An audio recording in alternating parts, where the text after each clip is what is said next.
దేవుని నామానికి మహిమ కలుగును గాక. క్రీస్తునందు ప్రియ దేవుని బిడలారా, కల్వరి పిలుపు వీక్షకులారా, ఈ మాటలు వింటున్న దేవుని బిడలారా, మీ అందరికీ కూడా మరి ఒకసారి ఈ శుభదినాన దేవుడిచ్చిన ఇటు భాగ్యమును బట్టి, ఈ యొక్క దేవుని మాటల ద్వారా మీ ముందుకు దేవుడు నడిపించిన విధానమును బట్టి ఆ దేవునికి మనమందరము కూడా స్తుతులు స్తోత్రాలు చెల్లిద్దాం. ప్రియ దేవుని బిడలారా, ఈ దినమున మరి యొక్క వాక్య భాగం ద్వారా మనం దేవుణ్ణి ఘనపరుద్దాం, స్తుతిద్దాం. చూద్దాం. రోమిలకు రాసిన పత్రిక, అపొస్తలుడైన పౌలు రోమిలకు రాసిన పత్రిక 9వ అధ్యాయం 13వ వచనాన్ని చదువుకుందాం. ఇందును గూర్చి నేను యాకోబును ప్రేమించి తిని ఏశావును ద్వేషించి తిని అని వ్రాయబడి ఉన్నది. ప్రియ దేవుని బిడ్డలారా, యాకోబును ప్రేమించి తిని ఏశావును ద్వేషించి తిని. దేవుడు అంటున్నాడు, చిన్నవాడిని ప్రేమించాడు, పెద్దవాడిని ద్వేషించాడు. అంటే దేవుడు ద్వేషించేవాడా? కాదు. ద్వేషించేటట్టు ఈ పెద్దవాడు తన ప్రవర్తనను ఉంచుకున్నాడు. అంటే దేవునికి వ్యతిరేక దిశలో ఉన్నాడు. చిన్నవాడైన యాకోబు వ్యతిరేక దిశలో ఉన్నట్టు ఉన్నాడు, కానీ అతడు దేవునికి దగ్గరైన వాడన్న విషయాన్ని గుర్తుపెట్టుకోవాలి.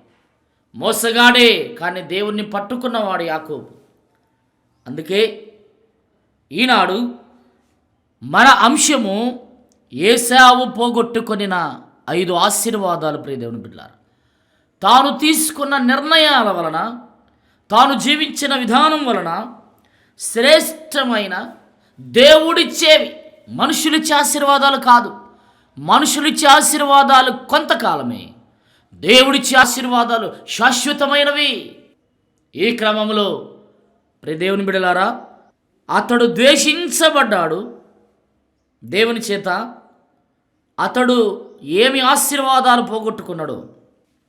ప్రియ దేవుని బిడ్డలారా, ఆలోచన చేసినట్లయితే చూద్దాం. ప్రియ దేవుని బిడ్డలారా, యాకోబును ప్రేమించాను, ఏశావును ద్వేషించాను అంటున్నాడు. నిజంగా యాకోబు ధన్యుడయ్యాడు. ఏశావు తాను లోకములో ఎట్టి ఆశీర్వాదాలు కలిగి ఉండాలో పెద్దవాడిగా అవన్నీ పోగొట్టుకున్నాడు. అందుకే ప్రియ దేవుని బిడ్డలారా, మనము కూడా దేవుని వాక్యానుకూలం మనమందరం కూడా నడుచుకున్నట్లయితే దేవుని యొక్క ఆశీర్వాదాలు మనం పొందుకుంటామన్న విషయాన్ని జ్ఞాపకం చేసుకోవచ్చు. చూద్దాం. ప్రియ దేవుని బిడ్డలారా, ఏశావు ఏమి పోగొట్టుకున్నాడయ్యా అంటే, ఆదికాండం 27వ అధ్యాయము 38వ వచనాన్ని చదువుతాను. ఏశావు, నా తండ్రి, నీ యొద్ద ఒక దీవెనయే ఉన్నదా? నా తండ్రి నన్ను కూడా దీవించుమని తన తండ్రితో చెప్పి ఏశావు ఎలుగెత్తి అడవగా అతని తండ్రి అయిన ఇస్సాకు అని రాయబడింది. ప్రియ దేవుని బిడ్డలారా, ఏశావు ఏమి పోగొట్టుకున్నాడయ్యా అంటే, ఎలాంటి ఆశీర్వాదాలు పోగొట్టుకున్నాడని, తల్లిదండ్రుల దీవెనను పోగొట్టుకున్నాడు. తల్లిదండ్రుల దీవెన. ఈనాటి కాలంలో ఏశావు లాంటి వారు ఎందరో ఉన్నారు. తల్లిదండ్రులను హింసించి, తల్లిదండ్రులను భయంకరమైన శ్రమలకు గురి చేసి, తల్లిదండ్రులను బాధ పెట్టి, వారి దగ్గర నుంచి రావలసిన ఆశీర్వాదాలు అనేక మంది పోగొట్టుకుంటున్నారు. వారిలో నీవున్నావేమో. ఈ వాక్యం వింటున్న ప్రియ సహోదరుడా, సహోదరి, నీ తండ్రిని తల్లిని సన్మానించమని దేవుని వాక్యం సెలవిస్తున్నది కదా. దేవుని వాక్యం మనకు అర్థమయ్యే రీతిలో సెలవిస్తున్నాడు కదా. అందుకే ఎఫెసీయులకు రాసిన పత్రిక 6వ అధ్యాయం 1వ వచనాన్ని మనం చూస్తే, పిల్లలారా, ప్రభువునందు మీ తల్లిదండ్రులకు విధేయులై ఉండుడి అంటాడు. ఏశావు ఈ లోక భ్రష్టుడైపోయాడు. అతడు పొందుకోవలసిన ఆశీర్వాదాలు పొందుకోలేదు. తల్లిదండ్రుల దీవెన పోగొట్టుకున్నాడు. ప్రియ దేవుని బిడ్డ, తల్లిదండ్రుల దీవెన పోగొట్టుకుంటే నువ్వేం పోగొట్టుకున్నట్టంటే, ఎఫెసీయులకు రాసిన పత్రిక 6వ అధ్యాయము 2-3 వచనాలను అంటాడు, నీకు మేలు కలుగునట్లు నీ తండ్రిని తల్లిని సన్మానింపుము, అప్పుడు నీవు భూమి మీద దీర్ఘాయుష్మంతుడు వగుదువు. ఏశావు దీర్ఘాయుష్ను పోగొట్టుకున్నవాడే. ఈ లోకంలో తల్లిదండ్రులను సన్మానించినటువంటి వారు ఖచ్చితంగా దీర్ఘాయుష్ను పోగొట్టుకున్న వాళ్ళే. దేవుని బిడ్డలారా, నీవు నీ తల్లిని తండ్రిని సన్మానించు. ఏశావు ఈ 5 ఆశీర్వాదాలలో మొదటగా తల్లిదండ్రుల దీవెన పోగొట్టుకున్నాడు. ఒక్కసారి తండ్రి నోట నుంచి వచ్చిన ఆ దీవెనలు చిన్నవాడికి చెందినవి. చిన్నవాడు కొట్టేశాడు. ఇక రెండవసారి వచ్చినవి ఏమాత్రం కూడా అవి చెల్లవు. తాను మనస్ఫూర్తిగా దీవించిన దీవెనలన్నీ యాకోబుకు వెళ్ళిపోయాయి. అందుకే ఏశావు, నాయనా ఒక్క దీవెనైనా ఉన్నదా? ఏడ్చాడు. ప్రియ దేవుని బిడ్డలారా, తాను జ్యేష్ఠత్వాన్ని అమ్ముకొనకుండా ఉంటే ఒకవేళ తల్లిదండ్రుల దీవెనలు వచ్చేయేమో. ఈ లోకపు చిన్న ఆశ, ఒక్క కూర కొరకు ఇంత ఆశ కలిగి లోకంలో భ్రష్టుడైపోయాడు. మన జీవితంలో మనం కూడా దేవుడిచ్చే శ్రేష్టమైన ఆశీర్వాదాలను పక్కన పెట్టి చిన్న ఆశల కొరకు, లోకంలో ఉన్న చిన్న ఆశల కొరకు మనము కూడా ఎన్నో దీవెనలు పోగొట్టుకుంటున్నాం. ఈ పాత సంవత్సరంలో నువ్వు ఎన్ని దీవెనలు పోగొట్టుకున్నావో, క్రొత్త సంవత్సరంలో దేవుడు నీకు శ్రేష్టమైన ఆశీర్వాదాలు ఇవ్వబోతున్నాడు. ఇప్పుడైనా వాటిని గ్రహించాలి. ప్రియ దేవుని బిడ్డలారా, ఏశావులాగా తల్లిదండ్రుల దీవెనలు పోగొట్టుకోవద్దు. గమనించండి ప్రియ దేవుని బిడ్డలారా, దేవుని దగ్గర నుంచి వచ్చే దీవెనలు పోగొట్టుకోవద్దు. తల్లిదండ్రులు ఆశీర్వదించటం అంటే తన బిడ్డలైన తల్లిదండ్రులుగా ఉన్నటువంటి వారు ఈ లోకంలో, దేవుని బిడ్డలుగా ఈ లోకంలో తల్లిదండ్రులుగా ఉన్నటువంటి వారు ఆశీర్వదిస్తే దేవుడు ఆశీర్వదించినట్టే. కాబట్టి ప్రియ దేవుని బిడ్డలారా, ఈ లోకంలో ఏశావు తల్లిదండ్రుల దీవెన పోగొట్టుకున్నాడు. ఈనాడు నీవేం పోగొట్టుకుంటున్నావు? ఒకసారి ఆలోచించవలసిన అవసరత ఉన్నది అని దేవుని వాక్యం సెలవిస్తుంది. కాబట్టి అతడు పోగొట్టుకున్న రెండవ ఆశీర్వాదం నిర్గమకాండం 12వ అధ్యాయం 31వ వచనాన్ని మనం చూద్దాం. ఆ రాత్రి వేళ ఫరో మోషే అహరోనులను పిలిపించి వారితో, మీరును ఇశ్రాయేలును లేచి నా ప్రజల మధ్య నుండి బయలువెల్లుడి. మీరు చెప్పినట్లు పోయి యెహోవాను సేవించుడి. మీరు చెప్పినట్లు 32వ వచనం, మీరు చెప్పినట్లు మీ మందలను మీ పశువులను తీసుకొని పోడి, నన్ను దీవించుడని చెప్పాను. ఇక్కడ గమనించినట్లయితే ఏశావు పోగొట్టుకొనిన రెండవ ఆశీర్వాదం కుటుంబ నాయకత్వాన్ని పోగొట్టుకున్నాడు. కుటుంబ నాయకత్వాన్ని.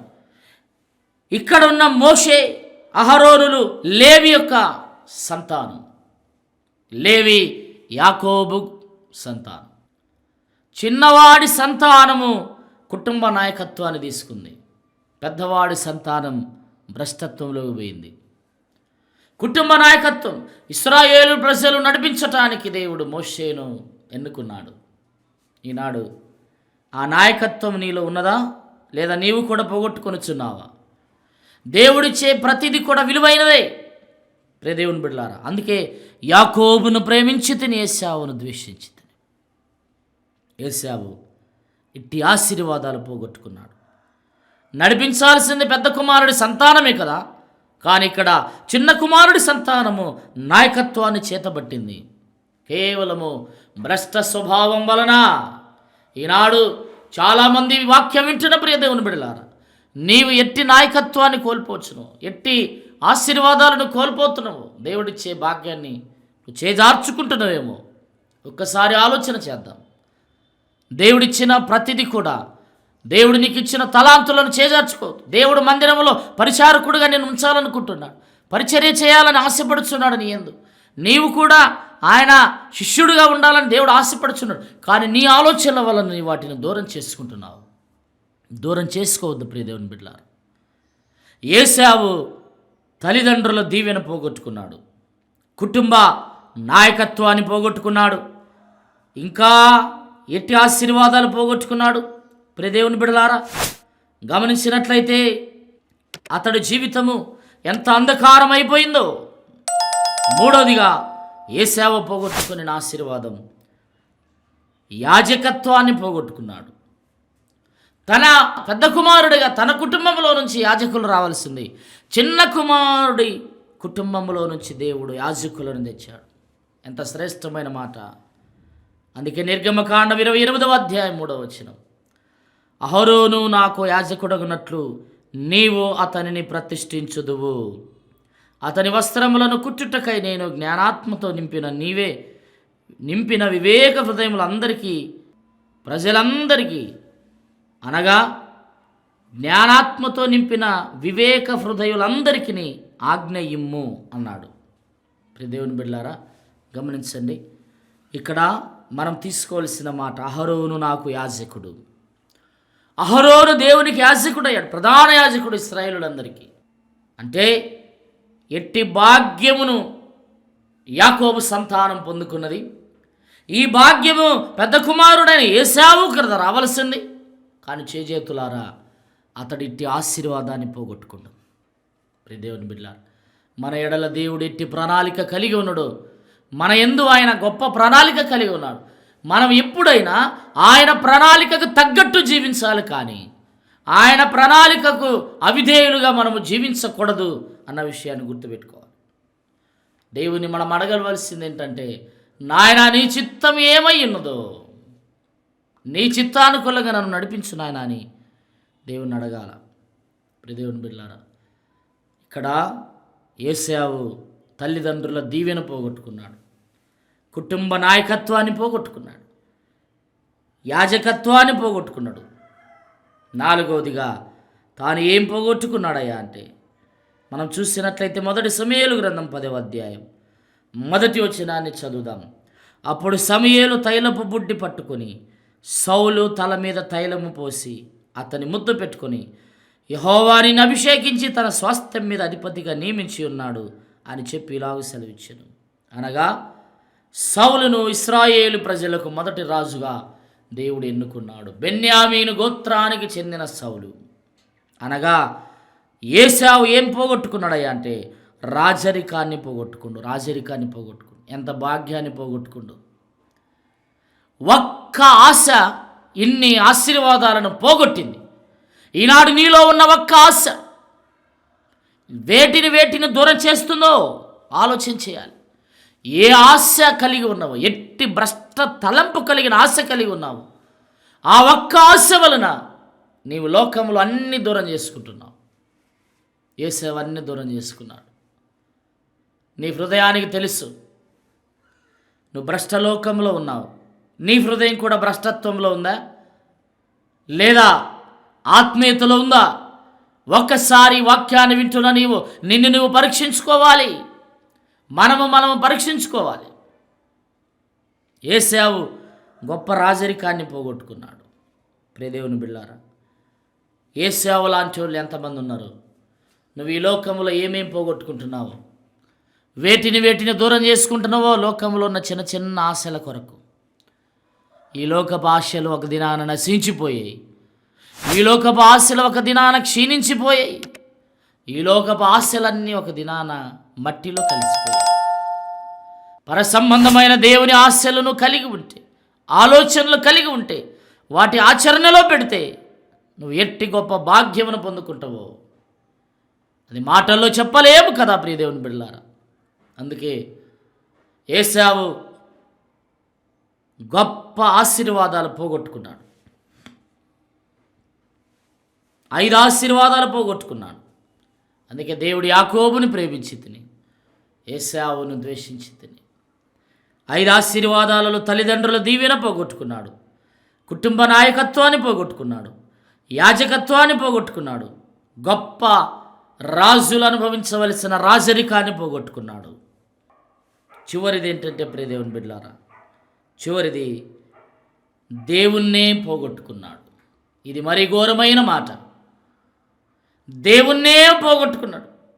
ఇంకా దేవుణ్ణే పోగొట్టుకుంటే మనమేం సాధించగలం? ఈ లోకంలో దేవుడు మనల్ని ఎడబాస్తే మనమేం చేయలేం.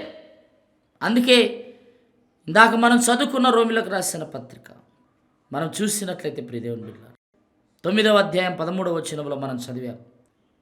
దేవుని చేత ద్వేషించబడిన వాడంటే దేవుణ్ణే పోగొట్టుకున్నాడు. నువ్వు దేవుని చేత ద్వేషించబడుచున్నవేమో, దేవుణ్ణి పోగొట్టుకుంటున్నవేమో ఒకసారి ఆలోచన చేయాలి. కాబట్టి ఈ దినాన దేవుడిచ్చిన ఈ భాగ్యమును నువ్వు విడిచిపెట్టుకోవద్దు. యాకోబు దాన్ని పట్టుకున్నాడు. ఆయన నన్ను పట్టుకొని విడిచిపెట్టలే, నన్ను ఆశీర్వదిస్తేనే నేను వెళతానన్నాడు. ఏశావు అట్టి ఆశీర్వాదాలను పోగొట్టుకున్నాడు, దేవునికి దూరం అయ్యాడు, దేవుణ్ణే పోగొట్టుకున్నాడు, ఈ లోకంలో భ్రష్టుడైపోయాడు. ఏశావు లాంటి భ్రష్ట స్వభావం మీలో ఉందేమో అంటాడు. కాబట్టి జాగ్రత్తగా ఉండాలి. ఒక్క పూట కూటి కొరకు జ్యేష్ఠత్వాన్ని నమ్ముకున్న ఏశావు లాంటి భ్రష్టులు ఉన్నారు. ఒక్క పూట త్రాగుట కొరకు జీవితాన్ని పతనం చేసుకున్న ఏశావు లాంటి వాళ్ళు ఉండవచ్చు. ఒక్క పూట వ్యసనం కొరకు, వ్యభిచారం కొరకు, జారత్వం కొరకు దేవుని దూరం చేసుకున్న వారు లేకపోలేదు. ఒక్క ఆనందం కొరకు, సుఖం కొరకు లోకాన్ని చేజార్చుకొని, దేవుణ్ణి చేజార్చుకొని లోకంలో భ్రష్టులైన వారు అనేక మంది ఉన్నారు. ఈ మాట వింటున్నా ప్రియ సహోదరుడా, సహోదరి, ఈ మాట నీ కొరకే అన్న విషయాన్ని నీ జ్ఞాపకం చేసుకోవాలి. ఎందుకంటే ఆయన నీ కొరకు, నా కొరకే తన అమూల్యమైన రక్తాన్ని చిందించాడు. ఆయన ఆశీర్వాదాలు పోగొట్టుకోవద్దు. ఏశావు దేవుణ్ణే పోగొట్టుకున్నాడు. ఆయనను పోగొట్టుకుంటే మనం ఏం చేయగలం? మనం ఏం సాధించగలం? ఈ వాక్యం వింటున్న ప్రియ దేవుని బిడ్డలారా, అందుకే ఏశావును అనగా యాకోబును ప్రేమించి తిని, ఏశావును ద్వేషించి తిని. ఏశావు 5 ఆశీర్వాదాలు పోగొట్టుకున్నాడు. ఈ వాక్యం వింటున్న ప్రియ సహోదర, ఈ పాత సంవత్సరంలో నువ్వు ఎన్ని కోల్పోయావు, ఎన్ని ఆశీర్వాదాలు దేవుడు ఇవ్వాలనుకున్నా అవన్నీ నువ్వు కోల్పోయినట్టే. ఆయన దగ్గరికి రాకుండా ఆయనను దూరం చేసుకొని నువ్వు కోల్పోతున్నావు. ఈ వాక్యం వింటున్న నీవు క్రొత్త సంవత్సరములో దేవుని దగ్గర వచ్చి, నాయనా నన్ను క్షమించు నాయనా అని ఆయన పాదముల చెంతపడి అడిగినట్లయితే సమస్త దుర్నీతి నుండి, మన పాపముల నుండి క్షమించే దేవుడు ఆయన మాత్రమే. నీవు ఆ పాపములను పోగొట్టుకొని గొప్ప ఆశీర్వాదాలతో క్రొత్త సంవత్సరంలో ముందుకు నడవాలి. అలాగైతే నీవు, నేను, మనమందరం కూడా ఏశావులాగా కాకుండా యాకోబులాగా ఆయనను పట్టుకొని ఆయనను ఆశీర్వదించేదాకా వదిలిపెట్టక దేవుని యొక్క కృపలో గొప్పగా వర్ధిల్లాలని ఈ మాటలు చెప్పి నేను ముగిస్తున్నాను. దేవుడు మిమ్మల్ని, మీ కుటుంబాలను దీవించి ఆశీర్వదించునుగాక. ఆమేన్. అందరికి వందనాలు.